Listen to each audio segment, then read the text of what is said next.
Hello, thank you so much for tuning in today. I received a really great question from one of my Missing Link members recently, and this is a question that a lot of people with multiple sclerosis has asked me over the last 10 or so years. And so I wanted to bring this question up on this podcast and answer it for you guys live, because I know that if one person has this question, lots of other people do too. So I've talked about the fear of falling before on podcast episodes and YouTube videos and social media videos, and we even have videos in the Missing Link on that.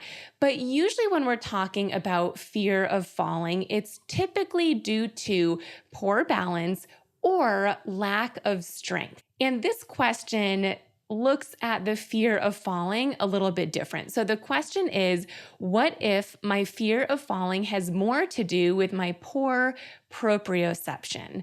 Are there exercises for that? So that's what I want to dive into today, because first and foremost, not everyone knows what proprioception is. And secondly, there are exercises that you can do for it.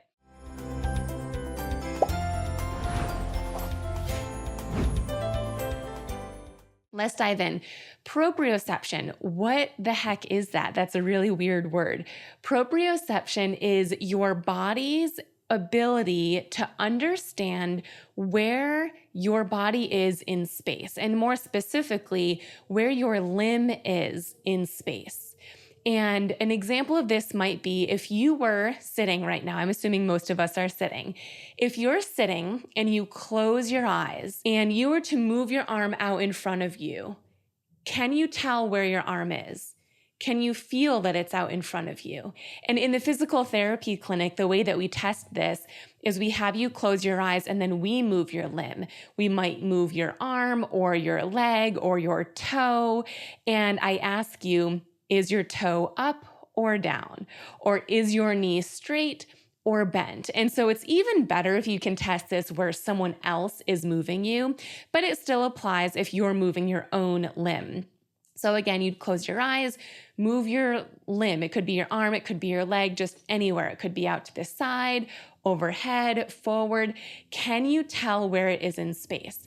If that's too tricky, another way that you can do this is to keep your eyes open, move your arm or your leg in a specific area. Again, it could be forward, side, backwards, you name it, but move it there, keep it there, close your eyes, and then ask yourself, can I feel that one arm or leg is lifted? Can I feel that it's forward or out to this side? And if you can feel it, you have good proprioception. You know where your body parts are in space without even looking at them.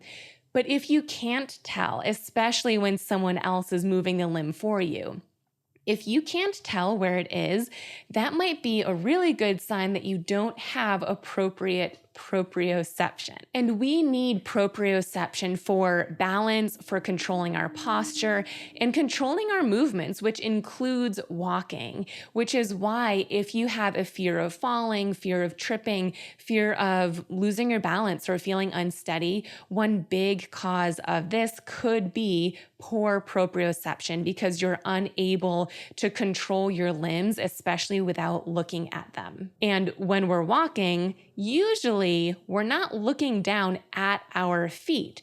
We're typically looking forward, or even if we are glancing down, it's a forward down. It's diagonally in front of us so that we can still see the floor or the surface that we're walking on, in addition to people that are coming towards us. Very rarely are we looking directly down at our feet, which means if you have poor proprioception and you're not looking directly at your feet, you are going to notice it, and you're more likely to trip or fall because your leg might land across your body or further out. One way you'll know that this might be an issue for you is if you've ever said or thought to yourself that you feel like you look like you're walking as if you were drunk, where you're taking steps forward and instead of your leg landing where you want it to, it lands across your body or a little too far forward or out to this side and you look like you're wavering a bit. Could that be a balance issue? Absolutely. But more often than not, it also includes proprioception. The three main things that affect our proprioception are balance, sensation, and vision. And of course, strength always plays a role too, but in this specific case, these are the three things that affect our proprioception. And therefore, these are the three places that we can focus on for exercises. So let's start with the most basic exercises, and this would be balance exercises. Now, of course, if you feel unsteady and like you might be losing your balance, you might assume that you have balance limitations, balance issues. And so hopefully you're already doing balance exercises. But what's really important about balance exercises is that they are functional and they are done while moving. So often when we're given balance exercises by a physical therapist or a personal trainer, they're typically done in a static position where you're not moving, meaning you might be just standing in one position and expected to balance there. And maybe your feet are really close together.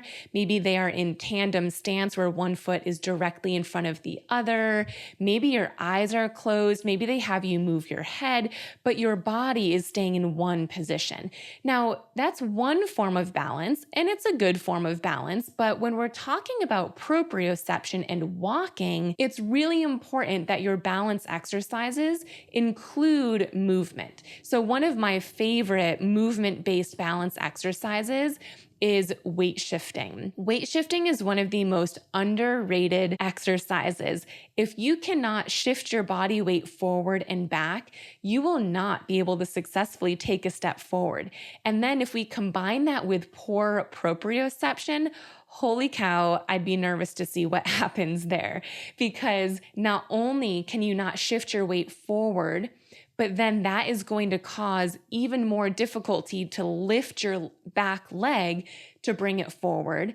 And then if you don't even know where that leg is in space, of course, it's just going to land quickly because it just wants to quickly hit the ground so that you don't fall. And when that lands, it might be across your body or too far out to the side. And here we are back in that same position of looking like we're drunk when we walk, which we don't want. So balance exercises in a standing, moving position like weight shifting. If you are in the missing link, definitely check out our weight shifting exercises. We have a ton of them, and they are also mentioned in the missing link book. But if you are in the online program, that's where I have them in video format. The next exercise for proprioception, and therefore can help you feel more steady and balanced when you're walking and reduce your fear of falling, is sensation. So one reason that proprioception can be even worse is if we can't fully feel our feet on the ground. Feeling our feet and feeling our socks, feeling our shoes, feeling the ground is so important. All of those messages from our feet, when we feel that sensation, travel up to our brain and tell us if we are stable, if we're not, if we're standing on a rock, or if it's flat surface, and based on the situation, what we should do to act accordingly. So if you can't feel your feet, that is going to make proprioception worse because you'll move your leg forward as you're walking, but you're not really sure where it's going to land. You don't have that sensation in your feet to tell your brain where your foot should even be going. So your leg is just going to move forward willy-nilly, and we don't know where it's going to land. Sometimes it'll be in a good position, other times it won't be, but sensation is so important. So there's two things that we can do to focus on sensation. Number one is to use some type of product or tool to help improve sensation. And one of my favorite products out there is a company called Naboso. It's founded by Dr. Emily Splickle. She is a functional podiatrist. We've actually had her in our missing link as an expert guest speaker twice now. She is amazing.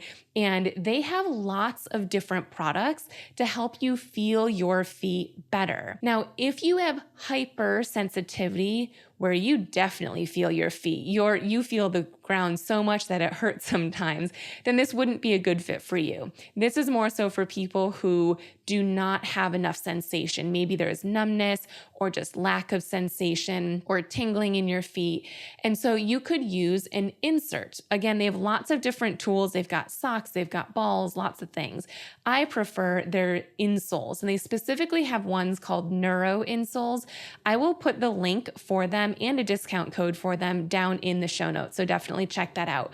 But that's one thing that you can do, is wear insoles that are designed to improve sensation in your feet, because that way, as you're walking and standing, you have extra assistance in feeling for the floor. And when we can feel more, when that sensation is better, our brain activates more, and walking and proprioception can be easier. So that's one way to go about it. Another way is to do an actual sensation-based exercise. I've talked about this before on my podcast and YouTube videos, and there's lots of different ways that we can work on sensitization exercises or sensory-based exercises. But one of my favorites is to get a Ziploc bag or a bucket of dried rice or dried beans, or even better, a combination of both.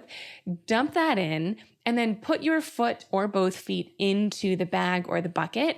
And then you just want to move your feet around. Try to maybe pick up some of the grains and the beans with your toes, then drop it, move it all around. And at first, it should feel likely uncomfortable, or maybe you won't feel a whole lot at all. But the idea is that we are causing abnormal sensation on your feet purposely to wake up those sensory nerves. So that's one of my favorite exercises. There are others.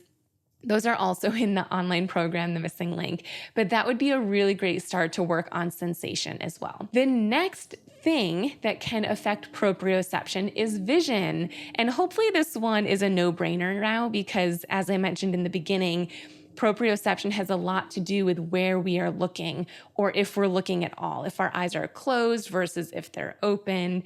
So there's two different ways that you can work on vision-based exercise for proprioception to reduce the likelihood of falling, reduce your fear of falling, improve your balance, you name it.